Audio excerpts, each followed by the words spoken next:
ಮಾನ್ಯರ ಸಾವಿಗೆ ನ್ಯಾಯ ದೊರೆಯಲಿ, ನ್ಯಾಯ ದೊರೆಯಲಿ, ನ್ಯಾಯ ದೊರೆಯಲಿ, ನ್ಯಾಯ ದೊರೆಯಲಿ. ನಮಸ್ತೆ ವೀಕ್ಷಕರೇ, ಸ್ಮಾರ್ಟ್ ನ್ಯೂಸ್ ಕನ್ನಡ ಸುದ್ದಿವಾಹಿನಿಗೆ ಸ್ವಾಗತ.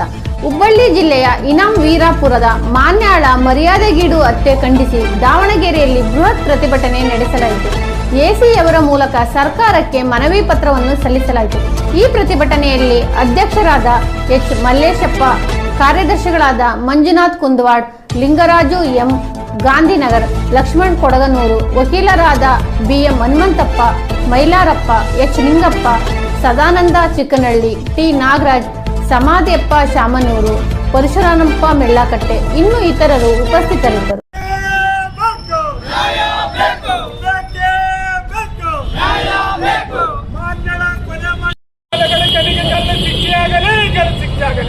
ಈ ದಲಿತರು ಯಾರು ಮೂರ್ಖರಲ್ಲ, ಈ ದಲಿತರು ಯಾರು ಅವಿದ್ಯಾವಂತರಲ್ಲ. ಇವತ್ತು ವಿದ್ಯಾವಂತರು ಜ್ಞಾನವನ್ನು ಅಂಬೇಡ್ಕರ್ ಹೆಸರಿನಲ್ಲಿ ನಾವು ಸಂಘಟನೆ ಆಗ್ತಾ ಇದ್ದೀವಿ. ಅಂಬೇಡ್ಕರ್ ಸಂಘಟನೆ ಆಗೋದು ಯಾರನ್ನೋ ಬಡಿಯೋದಕ್ಕಾಗಿ, ಯಾರನ್ನೋ ತ್ರಿಶೂಲ ತಗೊಂಡು ತಿವಿಯೋದಕ್ಕಾಗಿ ಅಲ್ಲ.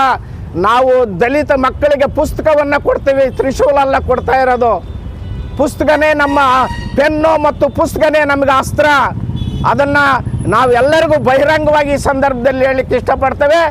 ಯಾರನ್ನು ಕೊಲ್ಲುವಂಥ ಸಂಸ್ಕೃತಿ ಅಲ್ಲ, ಎಲ್ಲ ದಲಿತ ಮಕ್ಕಳನ್ನು, ದಲಿತರನ್ನು ವಿದ್ಯಾವಂತರನ್ನಾಗಿ ಮಾಡುವಂಥ ಕೆಲಸ ದಲಿತರದು.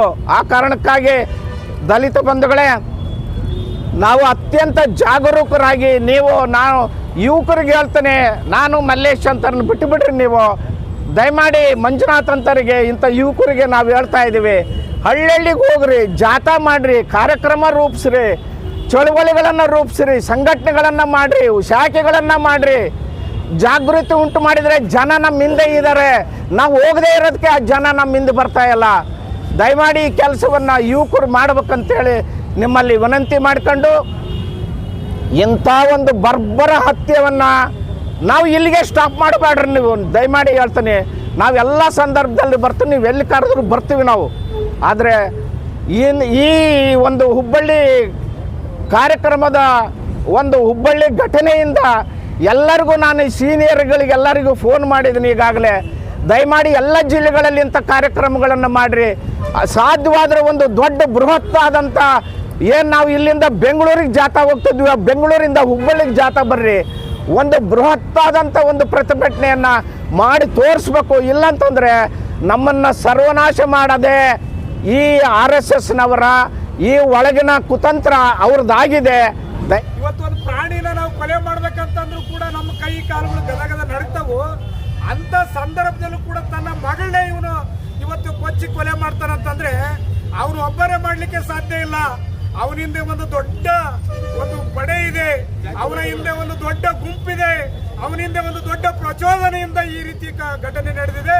ಹಂಗಾಗಿ ಈ ನಮ್ಮನ್ನು ಆಳ್ತಕ್ಕಂಥ ಸರ್ಕಾರಗಳು ಗಂಭೀರವಾಗಿ ಪರಿಗಣಿಸಲಿಲ್ಲ ಅಂತಂದ್ರೆ ಇಡೀ ದೇಶದಲ್ಲಿ ಇರ್ತಕ್ಕಂಥ ಶೂದ್ರರು ಒಂದಾಗಿ ಇವತ್ತು ಯಾವ ಏನು ಈ ಸರ್ಕಾರಗಳನ್ನ ಇವತ್ತು ಮನೆ ಕಳಿಸ್ತಕ್ಕಂಥ ಕೆಲಸವನ್ನ ನಾವೆಲ್ಲರೂ ಮಾಡಬೇಕಾಗಿದೆ ಬಂಧುಗಳೇ.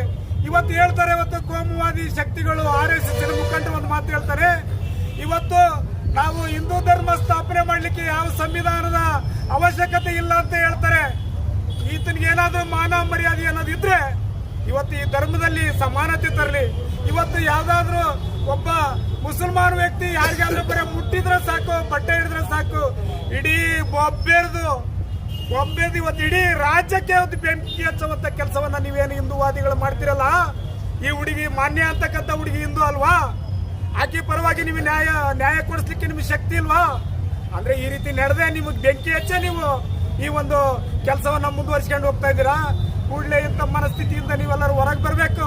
ಇವತ್ತು ಈ ದೇಶದಲ್ಲಿ ಏನಿವತ್ತು ನಾವು ಹಿಂದೂ ಧರ್ಮವನ್ನು ಜಾರಿಗೆ ತರ್ತೀವಿ ಅಂತ ಹೇಳ್ತಿರಲ್ಲ, 700 ವರ್ಷಗಳ ಕಾಲ ಇವತ್ತೇನು ಮೊಘಲರು ದೇಶವನ್ನು ಆಳಿದ್ರು, ಆದ್ರೆ ಅವರು ಮುಸ್ಲಿಂ ರಾಷ್ಟ್ರವನ್ನು ಮಾಡ್ಲಿಕ್ಕೆ ಅವ್ರ ಕೈಲಾಗ್ಲಿಲ್ಲ.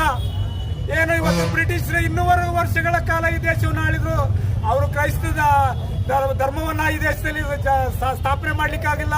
ನೀವು ಕೇವಲ 12-13 ವರ್ಷ ನೀವು ಈ ದೇಶದಲ್ಲಿ ಮೋದಿ ಆಳ್ಕೆ ಮಾಡಿ ನಾನು ಇವತ್ತು ಮಾಡ್ತೀನಿ ಅಂತ ಹೇಳ್ತೀಯಲ್ಲ, ಸರಿ ಸ್ವಾಮಿ. ಈ ದೇಶದಲ್ಲಿ ಈ ಸ್ವತಂತ್ರ ಹೋರಾಟದಲ್ಲಿ ಎಲ್ಲ ಸಮುದಾಯಗಳು ಕೂಡ ಜೀವಹಾನಿ ಮಾಡಿಕೊಂಡಿದ್ದಾರೆ. ಅತ್ಯಂತ ಹೇಯವಾಗಿದೆ. ಯುವತಿಯ ಗಂಡ ವಿವೇಕಾನಂದ ಅವರ ತಂದೆ ತಾಯಿ ಬಿಂದುಗಳನ್ನ ಮನೆಯಲ್ಲಿನ ಬಾಬಾ ಸಾಹೇಬ್ ಅಂಬೇಡ್ಕರ್ ಅವರಿಗೆ, ಡಾಕ್ಟರ್ ಬಾಬಾ ಸಾಹೇಬ್ ಅಂಬೇಡ್ಕರ್ ಅವರಿಗೆ, ದಲಿತ ಸಂಘಟನೆಗಳ ಒಕ್ಕೂಟಕ್ಕೆ, ದಲಿತ ಸಂಘಟನೆಗಳ ಒಕ್ಕೂಟಕ್ಕೆ. ಮಾನ್ಯಳ ಮರ್ಯಾದೆ ಹತ್ಯೆ ಘಟಿಸಿ ಒಂದು ಪ್ರತಿಭಟನೆ ಮೂಲಕ ಇವತ್ತು ಮನೆ ಸರ್ಕಾರಕ್ಕೆ ನಮ್ಮ ಮುಖಾಂತರ ನಾವು ಅರ್ಜಿಯನ್ನು ಕೊಟ್ಟಿದ್ದೀರಿ. ಇದ್ರ ಬಗ್ಗೆ ಸೂಕ್ತ ಕಾನೂನು ಕ್ರಮಕ್ಕೆ ನಾವು ಮುಂದಿನ ಪ್ರಾಧಿಕಾರಕ್ಕೆ ಇದನ್ನು ಸಲ್ಲಿಸಲಾಗಿದೆ. ಥ್ಯಾಂಕ್ ಯು, ಧನ್ಯವಾದ. ಇನಾಮ್ ವೀರಾಪುರದಲ್ಲಿ ನಡೆದಂಥ ಒಂದು ಕೃತ್ಯದ ಬಗ್ಗೆ ಇವತ್ತು ದಲಿತ ಸಂಘಟನೆಯ ಮಹಾ ಒಕ್ಕೂಟದ ವತಿಯಿಂದ ಒಂದು ಪ್ರತಿಭಟನೆಯನ್ನು ಹಮ್ಮಿಕೊಂಡಿದ್ದರು. ಆ ಒಂದು ಪ್ರತಿಭಟನೆಯ ಬಗ್ಗೆ ನಮ್ಮ ಜೊತೆ ವಕೀಲರುಗಳಿದ್ದಾರೆ. ಆ ಒಂದು ವಿಚಾರವಾಗಿ ಸರ್, ಈ ಒಂದು ಕೃತ್ಯದ ಬಗ್ಗೆ ನೀವು ಏನು ಹೇಳೋಕ್ಕೆ ಇಷ್ಟಪಡ್ತೀವಿ ಸರ್? ಇದು ಹುಬ್ಬಳ್ಳಿ ತಾಲೂಕಿನ ಇನಾಮ್ ವೀರಾಪುರ ಗ್ರಾಮದಲ್ಲಿ ಏನು ಮಾನ್ಯ ಎಂಬ ಗರ್ಭಿಣಿ ಹೆಣ್ಣುಮಗಳ ಹತ್ಯೆ ನಡೆದಿದೆ. ಇದು ತುಂಬ ನಮ್ಮ ಸಮಾಜದಲ್ಲಿ ಯಾವ ರೀತಿಯಲ್ಲಿ ಮಾನವೀಯ ಮೌಲ್ಯಗಳು ಇಲ್ಲವಾಗಿಸಿದೆ ಅನ್ನೋದನ್ನು ನಾವಿಲ್ಲಿ ಗಮನಿಸ್ಬೋದು. ಯಾಕಂತೇಳಿದರೆ ಹೆತ್ತ ತಂದೆನೇ ಕೂಡ ಎಷ್ಟು ಕಠೋರವಾಗಿ ಒಬ್ಬ ತಾನೇ ಹೆತ್ತ ಮಗಳನ್ನು ಎಷ್ಟು ಅಮಾನುಷವಾಗಿ ಹಲ್ಲೆ ಮಾಡ್ತಕ್ಕಂಥದ್ದು ಇದೆಯಲ್ಲ, ಇದು ನಮ್ಮ ನಾಗರಿಕ ಸಮಾಜ ಎಲ್ಲರೂ ಬೆಚ್ಚಿ ಬೀಳಿಸುವಂಥ ಕೃತ್ಯ ಅಂತ ಹೇಳಿದ್ರೆ ತಪ್ಪಾಗಲಿಕ್ಕಿಲ್ಲ. ಹಾಗೂ ಈ ಘಟನೆಯನ್ನು ಎಷ್ಟು ಕೇವಲವಾಗಿ ಕಾಣಲಾಗಿದೆ ಅಂತ ಹೇಳಿದ್ರೆ, ಘಟನೆ ನಡೆದು 3 ದಿನ ಕಳೆದು 4ನೇ ದಿನ ಬಂದರೂ ಕೂಡ ಅಲ್ಲಿ ಯಾವುದೇ ರೀತಿಯ ಪೊಲೀಸ್ ಅಧಿಕಾರಿಗಳು ಆಗಲಿ ಮತ್ತು ಯಾವುದೇ ರೀತಿಯ ಶಿಸ್ತು ಕ್ರಮ ಕೈಗೊಳ್ಳದೇ ಇರುವಂಥದ್ದು ಮತ್ತು ಇದು ದಲಿತರ ಮೇಲೆ ಆಗಿರ್ತಕ್ಕಂಥ ದೌರ್ಜನ್ಯವನ್ನು ಎತ್ತಿ ತೋರಿಸ್ತದೆ. ಹಾಗೂ ಮಾನ್ಯ ಘನ ಸರ್ಕಾರ ಏನೈತಲ್ಲ, ಇದು ಈ ಪ್ರಕರಣ ಕುರಿತು ಸೂಕ್ತ ತನಿಖೆಯನ್ನು ವಹಿಸಿ ಮತ್ತು ಇದ್ರ ಬಗ್ಗೆ ಶಿಸ್ತು ಕ್ರಮ ಕೈಗೊಳ್ಳಬೇಕಾಗಿ ತಮ್ಮಲ್ಲಿ ಕೇಳಿಕೊಳ್ತೇನೆ.